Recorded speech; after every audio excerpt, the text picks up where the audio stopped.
주말 드라마 10부작 엄마라는 이름의 은행나무 1화 며느리의 눈물을 멈추게 한 시어머니의 일기장 한 권. 정적만이 흐르는 밥상이었다. 갓 지은 밥에 온기만 겨우 식탁을 데울 뿐 마주 앉은 시어머니 윤희 씨와 며느리 지영 씨의 마음은 차가운 겨울 바람처럼 꽁꽁 얼어붙어 있었다. 한때는 모녀처럼 다정했던 두 사람 사이에는 이제 깊은 골이 패여 있었다. 모든 오해는 며느리의 임신 소식과 함께 시작되었다. 결혼 5년 만에 어렵게 아이를 가진 지영 씨는 기쁨과 동시에 불안함이 컸다. 직장에서 인정받으며 쌓아온 경력을 포기하고 싶지 않았고 출산 휴가를 마치고는 곧바로 복직할 계획이었다.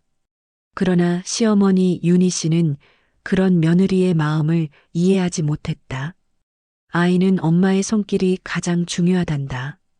직장일은 잠시 쉬는 게 어떻겠니? 시어머니의 권유는 며느리에게는 자신의 삶을 부정하는 강요처럼 들렸다. 며느리는 시어머니가 자신의 경력을 존중하지 않는다고 생각했다. 어머니, 저는 제 일을 사랑해요. 아이를 키우는 것도 중요하지만 제 삶도 중요해요. 일과 육아를 병행할 수 있어요. 며느리의 단호한 말에 윤희 씨는 깊은 서운함을 느꼈다. 어찌 제 속으로 낳은 자식보다 일이 먼저인가 싶어 가슴이 아렸다. 그 후로 윤희 씨는 며느리에게 쌀쌀맞게 대하기 시작했다. 아침 저녁으로 전화하던 것도 뜸해졌고 어쩌다 마주치면 꼭 필요한 말만 오갔다. 설상가상으로 며느리가 출산한 후 갈등은 극에 달했다. 시어머니는 매일 산후조리를 위해 며느리를 찾아갔지만 그녀의 행동은 며느리의 마음을 더욱 불편하게 만들었다. 시어머니는 며느리가 모유 수유를 시작하려는 것을 극구 반대했다. 모유는 먹일 생각 마라. 분유가 훨씬 깨끗하고 영양도 풍부해. 지영 씨는 시어머니의 이런 태도가 도저히 이해되지 않았다. 모유 수유가 아이에게 가장 좋은 것이라고 배웠는데 왜 자꾸 반대하는 건지 알 수 없었다. 남편에게 조심스럽게 물어봐도 엄마가 알아서 하시는 일이니 신경 쓰지 말라는 무심한 대답만 돌아올 뿐이었다. 지영 씨는 결국 모유 수유를 포기하고 아이를 분유로 키우기로 했다. 시간이 흘러 지영 씨는 예정대로 직장에 복직했다. 윤희 씨는 매일 손주를 봐주러 왔지만 지영 씨와는 눈조차 마주치지 않았다.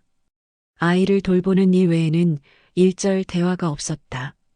며느리는 가슴에 쌓이는 섭섭함을 견딜 수 없었다. 어머니는 나를 며느리가 아닌 그냥 손주 낳아준 사람으로 생각하는구나. 그런 오해가 며느리의 마음에 깊이 뿌리내렸다.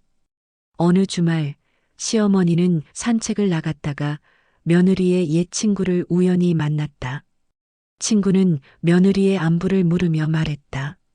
지영이가 요즘 너무 힘들어해요. 어머니가 모유 수유를 못하게 하시고 복직하는 것도 반대하셨다면서요? 지영이가 어머니가 자신을 믿지 못하는 것 같다고 얼마나 속상해하는지 몰라요. 이 말을 들은 윤희 씨의 마음은 무너져 내렸다. 자신이 모유 수유를 반대했던 이유를 며느리가 전혀 모르고 있다는 사실이 가슴 아팠다. 윤희 씨는 그제야 며느리의 차가운 시선과 딱딱한 말투가 어디서 비롯되었는지 깨달았다. 하지만 이미 깊어진 오해의 골을 어떻게 메워야 할지 막막했다. 며칠 뒤 며느리는 시어머니가 갑자기 병원에 입원했다는 연락을 받았다. 지영 씨는 부랴부랴 남편과 함께 병원으로 달려갔다.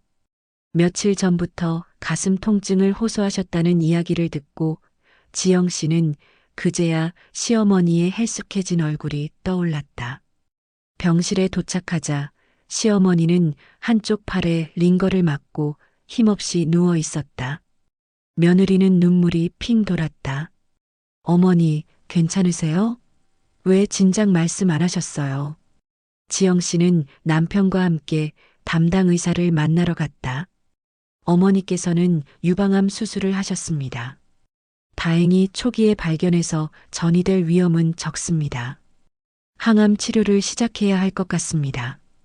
지영 씨는 머리가 하얘지는 것을 느꼈다. 유방암이라니. 그제야 모든 것이 이해되기 시작했다. 며칠 전 시어머니의 서랍을 정리하던 남편이 낡은 일기장 하나를 발견했다. 그 일기장에는 20년 전 시어머니의 이야기가 담겨 있었다. 오늘 유방암 확진을 받았다. 한쪽 가슴을 잃는다는 게 믿기지 않는다. 남편과 아들에게는 차마 말하지 못했다. 나약한 엄마의 모습을 보여주고 싶지 않아서. 일기장을 넘기던 남편의 손이 멈춘 곳에는 아들에 대한 애틋한 마음이 빼곡히 적혀 있었다. 사랑하는 내 아들. 언젠가 내가 결혼해서 아이를 낳으면 내 며느리는 모유 수유를 마음껏 할 수 있었으면 좋겠다. 나처럼 아픈 기억을 물려주고 싶지 않아. 가슴 한쪽이 아파서 모유를 먹이지 못했던 내 아픔을 며느리는 겪지 않았으면 좋겠어. 일기장을 읽어 내려가던 지영 씨의 눈에서 쉼없이 눈물이 흘렀다. 모유 수유를 극구 반대했던 시어머니의 마음이 그제야 이해되었다. 당신이 겪었던 아픔을 며느리만큼은 겪게 하고 싶지 않았던 것이다. 며느리에게 쌀쌀맞게 굴었던 것도 혹시라도 아픈 모습을 보이면 짐이 될까봐 일부러 거리를 두려 했던 것이었다. 퇴원 후 윤희 씨는 집에서 몸을 회복했다. 이번에는 지영 씨가 매일 정성껏 식사를 차렸다. 윤희 씨는 밥상에 앉아 며느리가 차려주는 음식을 보며 눈시울이 붉어졌다. 어머니, 정말 죄송해요. 아무것도 모르고 제가 오해했어요. 지영 씨는 울먹이며 말했다. 윤희 씨는 묵묵히 며느리의 손을 잡았다. 괜찮다. 내가 먼저 말하지 못한 것도 미안하다. 그냥 너를 보면 내 20년 전 아픈 기억이 떠올라서.